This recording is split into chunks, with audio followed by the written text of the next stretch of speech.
Imagine a maritime empire that dominated every trade route from Egypt to Italy. Its harbors were lined with triremes, its temples were plated in silver and gold, and its walls gleamed with orichalcum, a red-hued metal found nowhere else in the ancient world. Then, in the span of a single day and night of fire and earthquakes, the ocean rose and swallowed the entire civilization whole. Yet, despite the described scale of this empire's engineering and wealth, no archaeologist has ever recovered a single shard of Atlantean pottery or a trace of its foundations. This global obsession with a lost world actually originates with a single author. The Greek philosopher Plato provided the first and only primary accounts of the city in 360 BCE.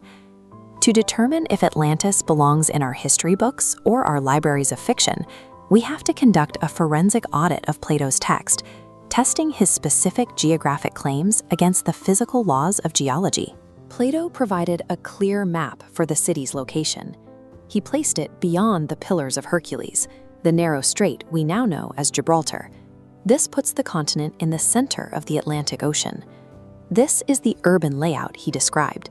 The capital was built as a series of alternating rings of land and water, meticulously connected by a network of bridges and shipping canals.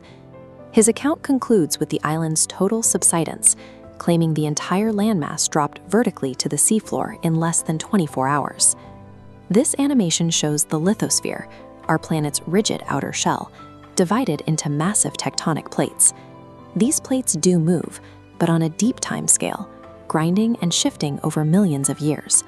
A continent-sized landmass physically cannot plunge vertically overnight into the mantle. From a scientific standpoint, a sunken continent in the middle of the Atlantic is a physical impossibility. Exploration teams still report sightings of submerged ruins. Sonar scans near Spain and the Bahamas often revealed geometric, street-like patterns on the ocean floor. Repeated scientific dives have shown that these are natural rock formations. Under specific pressure, sedimentary rock can fracture at right angles, creating stone blocks that look indistinguishable from human masonry. While the Atlantic theory fails, a Mediterranean disaster matches Plato's timeline. In 1600 BCE, the island of Santorini was home to a massive volcanic eruption that left behind this 400-meter-deep crater. The resulting mega tsunamis devastated the Minoan civilization on nearby Crete. Within days, an entire maritime empire was erased from the ancient world.